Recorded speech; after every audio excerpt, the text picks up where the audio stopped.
Lors du dîner d'anniversaire de ma mère dans un restaurant chic, j'étais assise avec mon fils de 5 ans. Soudain, il tira sur ma manche et dit d'une voix tremblante : « Maman, allons aux toilettes. » « Qu'est-ce qu'il y a ? » ai-je demandé.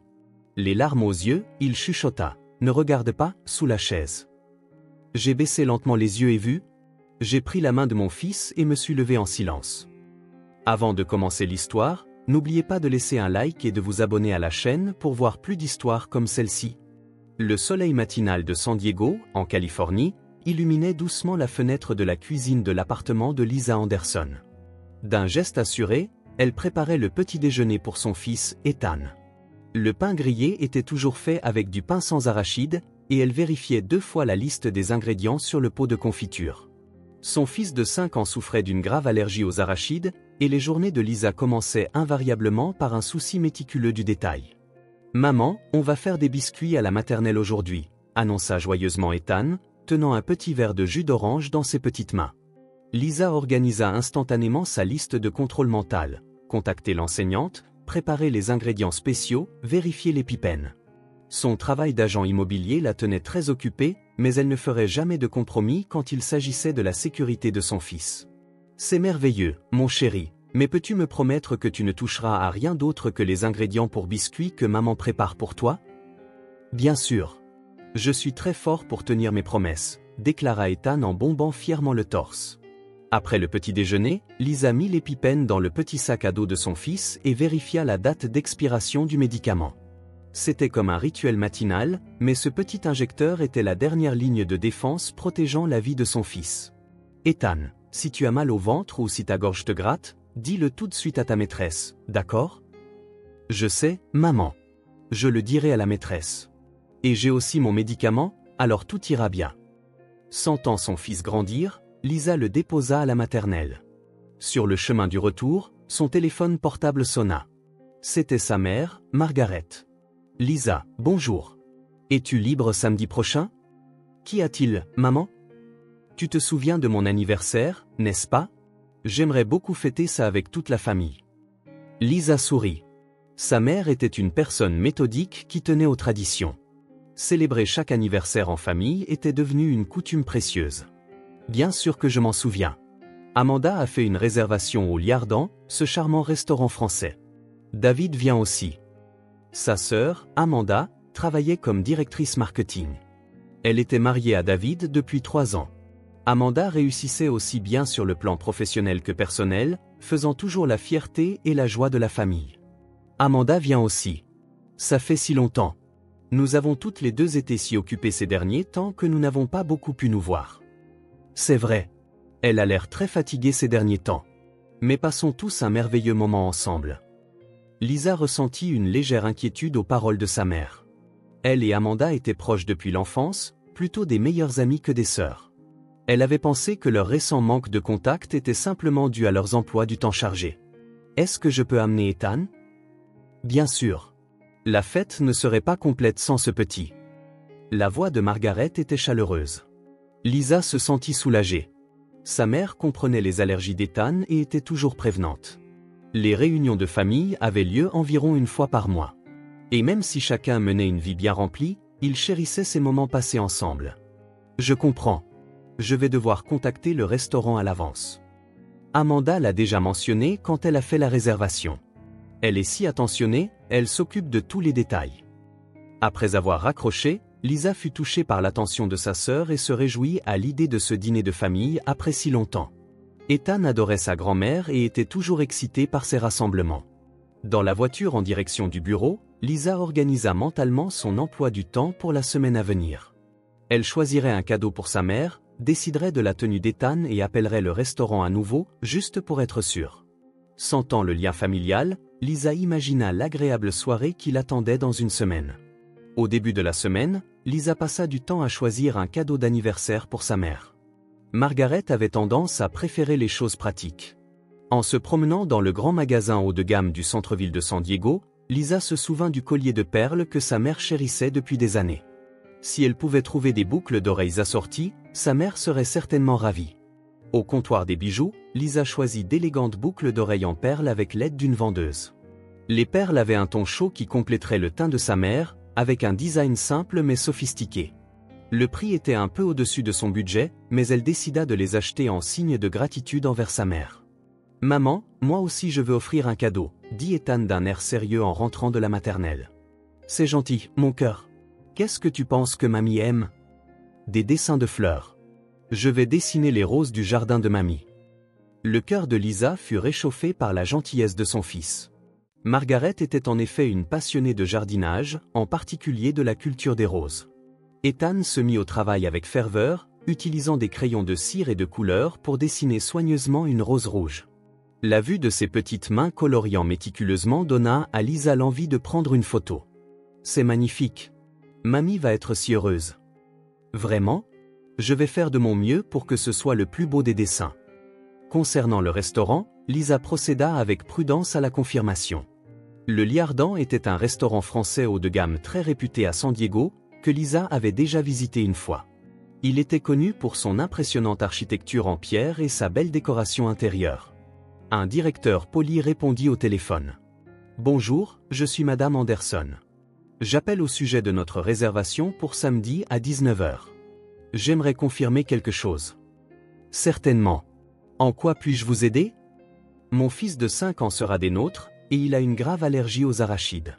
Je crois que cela a déjà été mentionné lors de la réservation, mais je préfère le confirmer à nouveau. » Le directeur marqua une brève pause, puis dit « Je vous prie de m'excuser. Laissez-moi vérifier. Veuillez patienter un instant. » Quelques minutes plus tard, le directeur revint. « Je suis terriblement désolé. Après vérification, nous n'avons aucune note concernant les allergies. Pourriez-vous me redonner les détails, s'il vous plaît ?» Lisa soupira silencieusement. Peut-être sa sœur avait-elle oublié de le mentionner. Même le simple contact avec des arachides peut provoquer des symptômes graves. Nous devons éviter toute contamination croisée avec les ustensiles de cuisine et le contact avec d'autres plats. Compris. Nous consulterons notre chef et préparons son repas dans un environnement complètement séparé. Nous vous attribuerons également un salon privé, à l'écart des autres clients. Merci beaucoup. C'est très aimable à vous. Lisa se sentit soulagée. Maintenant, il pourrait célébrer l'anniversaire de sa mère en toute sécurité. La sécurité d'Ethan étant assurée, toute la famille pourrait profiter de leur temps ensemble. Vendredi soir, Lisa prépara la tenue d'Ethan. Un blazer bleu marine avec une chemise blanche et un pantalon gris lui donnait l'allure d'un petit gentleman. « Maman, est-ce que je suis beau ?» demanda Ethan en posant devant le miroir. « Très beau. Mamie va être éblouie. »« Mon dessin est fini aussi, » dit Ethan avec une expression confiante, montrant l'œuvre sur laquelle il avait travaillé pendant une semaine. Une rose rouge remplissait toute la feuille de papier avec les mots « À ma grand-mère chérie, ajoutez. » Quelle merveilleuse œuvre. Je vois que tu y as mis tout ton cœur. Ce soir-là, Lisa reçut un message de sa sœur Amanda. « J'ai hâte d'être à demain. Maman va être si heureuse. » Lisa répondit « Moi aussi, j'ai hâte. Je suis si contente qu'on puisse se voir après si longtemps. Désolée de ne pas avoir pu donner beaucoup de nouvelles ces derniers temps avec tout ce travail. Pareil pour moi, mais je veux chérir ces moments en famille. Parlons beaucoup demain. » Samedi matin, Lisa se réveilla tôt pour commencer les préparatifs. Ethan se réveilla également plus tôt que d'habitude, très excité. Aujourd'hui, c'est le jour spécial de mamie. C'est exact. Les anniversaires sont des étapes très importantes. Lisa choisit pour elle-même une élégante robe noire et porta le collier de perles que sa mère lui avait offert. Mère et fils s'habillèrent pour cette soirée spéciale. « Maman, n'oublie pas le cadeau », dit Ethan, emballant soigneusement son dessin dans du papier cadeau.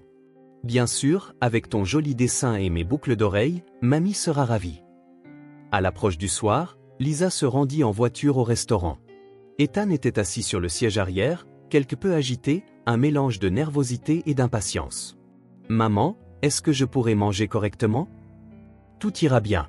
Le personnel du restaurant te préparera un repas spécial et sûr, juste pour toi. » Le coucher de soleil de San Diego était magnifique, avec une agréable brise venant de l'océan. Lisa se réjouissait sincèrement de ce moment en famille. Elle imaginait le sourire de sa mère, les retrouvailles avec sa sœur et le moment où son fils offrirait son dessin à sa grand-mère, tandis que la voiture se dirigeait silencieusement vers le Liardan. En passant l'imposant portail de pierre, Lisa et Ethan entrèrent dans un autre monde. L'intérieur du restaurant avait l'élégance d'un château français, avec des lustres projetant une lumière douce. Le maître d'hôtel les accueillit poliment et les conduisit à leur salon privé. Voici votre table, Madame Anderson. Nous avons longuement discuté des allergies de votre enfant avec notre chef. Le salon privé était situé dans un endroit calme, à l'écart des autres convives, avec de grandes fenêtres donnant sur le paysage nocturne de San Diego. La table était déjà décorée de belles fleurs, créant une atmosphère parfaite pour une soirée spéciale. Lisa, Ethan, par ici. En se retournant, elle vit sa mère, Margaret, se lever et lui faire signe. Elle portait une élégante robe vert foncé et paraissait plus radieuse que d'habitude. À côté d'elle était assise sa sœur Amanda, dans une superbe robe bleue.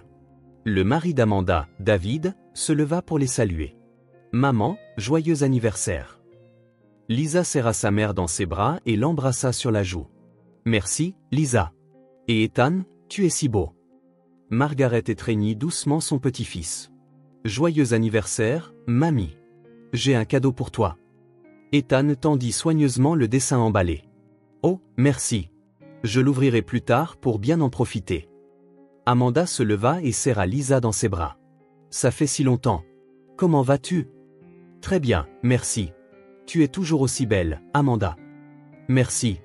David est heureux aussi que nous puissions tous nous retrouver après si longtemps. » David lui serra la main avec un doux sourire. « Ethan, tu as tellement grandi. Tu es beaucoup plus grand que la dernière fois que je t'ai vu. »« Je vais bientôt avoir 6 ans, répondit fièrement Ethan. Une fois la famille assise, le sommelier apporta le champagne. Lisa s'assit à côté d'Ethan et un menu spécial anti-allergie était déjà préparé devant lui. « Portons un toast, » dit Margaret en levant son verre. « À notre famille, en bonne santé et capable de passer des moments comme celui-ci ensemble. »« À l'anniversaire de maman, » continua Lisa. « Et à ce que nos liens familiaux durent pour toujours, » sourit Amanda. Les verres s'entrechoquèrent légèrement, remplissant le salon privé du son de la célébration. Ethan se joignit à eux avec son jus d'orange, imitant joyeusement les adultes. La conversation coula de source. Margaret parla du cours de poterie qu'elle avait récemment commencé. David évoqua un nouveau projet dans son cabinet comptable. Lisa partagea des nouvelles sur une grosse transaction immobilière qu'elle venait de conclure et Amanda mentionna la possibilité d'une promotion dans son entreprise. « Ethan, qu'est-ce que tu aimes le plus à la maternelle ?» demanda Amanda à son neveu avec douceur. « Dessiner et jouer avec les blocs avec mes amis, » répondit Ethan, avec du jus autour de la bouche. « C'est merveilleux. Tu vas devenir un enfant très créatif. » Les entrées arrivèrent. Par précaution, Lisa vérifia d'abord l'assiette d'Ethan. Le chef avait spécialement préparé une salade simple avec la vinaigrette servie à part. « Ça a l'air parfait. » Lisa sourit à son fils. Ethan commença à manger tranquillement. Bien qu'il soit habituellement un enfant actif, il savait se comporter correctement dans des cadres formels comme celui-ci. Lisa se sentit fière de la maturité de son fils en commençant sa propre entrée. « Ce foie gras est absolument délicieux », s'exclama Amanda. « Le liardon est vraiment à la hauteur de sa réputation. » « Parfait pour une occasion spéciale, » approuva Margaret, également satisfaite. Tandis que la conversation se poursuivait, Ethan termina tranquillement son repas et sortit un petit livre de coloriage que Lisa avait apporté. Il posa le livre sur ses genoux, sous la table, et commença à dessiner. « Ethan est si sage, » complimenta David. « C'est un si bon garçon, » dit Lisa en caressant doucement la tête de son fils. Au moment où le plat principal arriva, l'ambiance était à son comble. Margaret semblait heureuse, entourée de sa famille, et des rires éclataient de temps à autre dans le salon privé. Amanda et Lisa se remémoraient de vieux souvenirs, et David appréciait l'atmosphère chaleureuse. « Maman, si on te laissait ouvrir tes cadeaux ?» suggéra Lisa. « Oui, j'attendais ça avec impatience. » Margaret ouvrit d'abord le dessin d'Ethan. « Mon Dieu, quelle belle rose! Tu l'as si bien dessinée. »« J'ai dessiné les roses du jardin de mamie », expliqua joyeusement Ethan. « Merci, Ethan. Je le chérirai et je l'exposerai. » Ensuite, elle ouvrit le cadeau de Lisa. En voyant les boucles d'oreilles en perles, les yeux de Margaret s'illuminèrent. « Lisa, quelles magnifiques boucles d'oreilles. Elles sont parfaites avec mon collier. Je les ai choisies en pensant qu'elles tiraient bien, maman. » Soudain, Ethan tira sur la manche de Lisa. D'abord doucement, puis de plus en plus fort. Lisa se tourna vers son fils. « Qu'y a-t-il, Ethan ?» Le visage d'Ethan était pâle et son petit corps tremblait. La peur se lisait dans ses yeux. « Maman, allons aux toilettes. » Tout de suite. Sa voix était tremblante, complètement différente de celle de son fils habituellement énergique. Lisa sentit immédiatement l'alarme sonner en elle. Qu'est-ce qui ne va pas? Tu te sens malade? Les yeux d'Ethan s'emplirent de larmes et il chuchota encore plus doucement. Sous la chaise, ne regarde pas. Le cœur de Lisa se mit à battre violemment. Le comportement anormal de son fils lui fit instinctivement sentir le danger. Les autres membres de la famille discutaient encore joyeusement et n'avaient encore rien remarqué. Ethan, tout va bien. Maman est là, dit Lisa d'une voix rassurante à son fils tout en essayant de regarder discrètement sous la chaise. Maman, s'il te plaît. Maman. La voix d'Ethan était à peine audible. Lisa baissa lentement son regard. Sous la nappe, sur le siège de la chaise d'Ethan, elle vit que quelque chose avait été appliqué. Il y avait des traces de ce qui ressemblait à un liquide légèrement brillant. À cet instant, une odeur familière parvint au nez de Lisa. L'arôme distinctif de l'huile d'arachide. Son visage perdit instantanément toute couleur. Ethan. Lisa saisit la main de son fils et se leva, essayant de rester aussi calme que possible. Nous sortons un instant. Qu'est-ce qui ne va pas, Lisa? Demanda Margaret avec inquiétude. Ce n'est rien. Nous revenons tout de suite. Lisa attrapa fermement la main de son fils et quitta tranquillement le salon privé. Elle garda son sang-froid jusqu'à ce qu'ils atteignent le couloir. Lisa prit son fils dans ses bras et se précipita vers le hall du restaurant. Le petit corps d'Ethan tremblait toujours et son cœur battait à tout rompre. Tout va bien, Ethan. Maman va te protéger, chuchota Lisa à l'oreille de son fils. Trouvant le directeur dans le hall, Lisa l'informa qu'il s'agissait d'une urgence. Le directeur est-il disponible? Je dois parler à quelqu'un immédiatement. Certainement. De quoi s'agit-il? Mon fils a une allergie aux arachides et de l'huile d'arachide a été appliquée sur sa chaise. Cela a été fait intentionnellement. L'expression du directeur changea instantanément. Je suis terriblement désolé. Nous allons contacter la police immédiatement. Faites-le. Appelez aussi une ambulance. Mon fils pourrait développer des symptômes. Lisa installa Ethan sur un canapé sûr et observa attentivement sa respiration et l'état de sa peau. Heureusement, aucune réaction allergique ne semblait s'être encore produite. Cependant, la plus petite quantité ingérée pouvait créer une situation potentiellement mortelle. « Maman, est-ce que ça va aller ?» La voix d'Ethan était remplie d'anxiété. « Tout ira bien. Grâce à toi qui l'as remarqué, il ne s'est rien passé. Tu as été très intelligent. » En moins de 10 minutes, la police et les ambulanciers arrivèrent. L'équipe d'urgence confirma l'état d'Ethan et ne constata aucun symptôme actuel. Cependant, une observation à l'hôpital fut recommandée par précaution. La police ordonna de sécuriser la scène et restreignit l'accès au salon privé. Lisa expliqua la situation en détail et insista sur la gravité des allergies de son fils. « Madame, pensez-vous que quelqu'un a délibérément visé votre enfant avec cet acte ?» demanda un officier de police expérimenté. « Oui. Nous étions dans un salon privé et il serait impossible pour des étrangers d'entrer. Et les seules personnes qui connaissent l'allergie de mon fils sont... » Les mots de Lisa restèrent en suspens. Seuls les membres de la famille. Il était difficile d'accepter cette horrible vérité. La police commença l'enquête sur la scène de crime et préleva des traces d'huile d'arachide sur la chaise. Simultanément, tout le personnel du restaurant fut interrogé. Nous avons nettoyé les chaises dans l'après-midi. Il n'y avait rien à ce moment-là, témoigna le personnel de nettoyage. Quelqu'un s'est-il approché de la table après l'arrivée des clients? Les serveurs secouèrent la tête, mais un jeune employé se montra suspect. Il évitait le contact visuel lorsqu'on l'interrogeait et ses mains tremblaient. « Quel est votre nom ?» demanda le policier. « Michael Johnson. »« Étiez-vous affecté au salon privé ce soir ?»« Non, je travaillais dans une autre section. » La voix de Michael était instable. Le policier observa attentivement son comportement. Cependant, nous avons des témoignages selon lesquels vous avez été vu près du salon privé à plusieurs reprises. C'était sur le chemin des toilettes. Laissez-moi vous redemander. Qu'avez-vous fait dans le salon privé ce soir? De la sueur perla sur le front de Michael. Je n'ai rien fait. Cependant, après un interrogatoire continu, il finit par avouer. D'accord, mais je ne savais pas ce que je faisais, dit Michael d'une voix proche des larmes. Que voulez-vous dire? Une femme m'a donné de l'argent. 5 cents. Elle a dit de juste mettre de l'huile sur la chaise. Elle a dit que ça rendrait juste le gamin allergique un peu malade. Rien qui puisse le tuer. Lisa était sous le choc. 500$ représentait une grande tentation pour un étudiant travaillant à temps partiel. Décrivez cette femme. Elle avait les cheveux blonds et portait une robe bleue. Elle avait l'air très élégante. Quand et où l'avez-vous rencontrée? Il y a 3 jours. Elle m'a approché devant le restaurant alors que je partais après mon service. La police examina le téléphone portable de Michael et vérifia son historique d'appel. Reconnaissez-vous ce numéro? Le policier montra à Lisa un numéro de téléphone.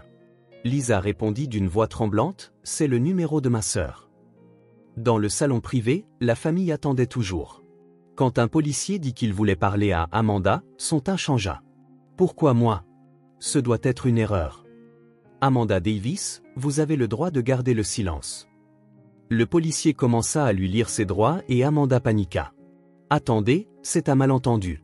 Je ne ferai jamais de mal à Ethan. » Cependant, alors que l'interrogatoire se poursuivait sur l'historique des appels avec le serveur, la correspondance avec son apparence et les mobiles potentiels, les excuses d'Amanda commencèrent à se contredire. « Pourquoi avez-vous fait ça? » Amanda continua d'abord à tout nier. Mais à mesure que les preuves s'accumulaient, ses émotions finirent par exploser. « Vous ne comprenez pas ?» cria Amanda à travers ses larmes. « Ma sœur est toujours parfaite. La mère parfaite avec le fils parfait. Moi, je n'ai rien. » Margaret et David étaient réduits au silence par le choc. « Nous sommes mariés depuis 3 ans et nous n'arrivons pas à avoir d'enfants. Les traitements pour la fertilité n'arrêtent pas d'échouer, sanglota Amanda. Chaque mois, j'espère et puis je fais face à la déception. Quand je regarde ma sœur, je me demande pourquoi je suis la seule à devoir traverser ça. » David dit d'une voix tremblante, « Amanda, pourquoi ne m'as-tu rien dit? Comment aurais-je pu te le dire? Je suis le seul échec de la famille. Ma sœur a une carrière réussie et un fils merveilleux. Qu'est-ce que j'ai, moi?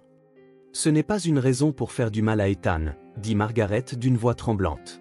Je ne voulais pas lui faire de mal, mentit Amanda. Je voulais juste le rendre un peu malade, pour voir la sœur parfaite paniquer pour une fois. Cependant, le policier souligna sévèrement, vous connaissiez la gravité des allergies aux arachides. Cela constitue une tentative de meurtre. Amanda fut menottée et arrêtée pour tentative d'agression. David était abasourdi par les actes de sa femme, et Margaret n'arrivait pas à croire à l'arrestation de sa fille. Lisa réfléchit aux paroles de sa sœur pendant qu'Ethan était en observation à l'hôpital. La peur que la jalousie puisse transformer une personne à ce point et la tristesse de voir sa confiance en la famille fondamentalement ébranlée lui serrait la poitrine. « Maman, pourquoi tante Amanda ne m'aime plus ?» demanda innocemment Ethan. Lisa serra son fils dans ses bras et répondit, « Elle n'a pas cessé de t'aimer. Parfois, quand les gens deviennent adultes, leur cœur se perd. » 3 mois plus tard, Amanda reçut une peine avec sursis. Au procès, sa détresse mentale due au traitement de fertilité et l'absence de préméditation furent prises en considération. Cependant, le fait qu'elle ait mis la vie d'Ethan en danger était grave, et elle fut condamnée à 5 ans de probation et à un suivi psychologique obligatoire. David demanda le divorce une semaine après l'incident. Incapable de comprendre les actes de sa femme, il détermina qu'il était impossible de réparer leur relation. Amanda déménagea seule dans un petit appartement et commença à suivre une thérapie 2 fois par semaine, se confrontant à elle-même chaque jour. Une perquisition à son domicile révéla de nombreuses photos de Lisa et d'Ethan. Les photos, qui couvraient tout un mur du salon, avaient toutes été prises de loin, montrant des réunions de famille et des scènes de jeu. Son journal intime consignait franchement ses sentiments complexes envers sa sœur. « Ma sœur semble toujours parfaite, mais en réalité, je veux être aimée de la même manière. Je veux être reconnue de la même manière. Pourquoi suis-je la seule à être vide? » Une entrée disait, « Je veux juste causer du tort à ma sœur qui joue à la mère parfaite, ne serait-ce qu'une fois. Peut-être qu'alors maman comprendrait mes sentiments. » Margaret fut profondément blessée par les actes de sa fille cadette et commença une thérapie pour examiner sa propre parentalité. « Je pensais aimer mes 2 filles de la même manière, mais je n'avais aucune idée qu'Amanda souffrait autant, » pleurait-elle souvent. Lisa ne pouvait pas pardonner à sa sœur. Cependant, elle commença à comprendre pour la première fois la douleur des traitements de fertilité et l'agonie de la comparaison constante. Elle se sentit responsable de ne pas avoir connu la souffrance de sa sœur. « Voudras-tu qu'on se voie pour parler ?»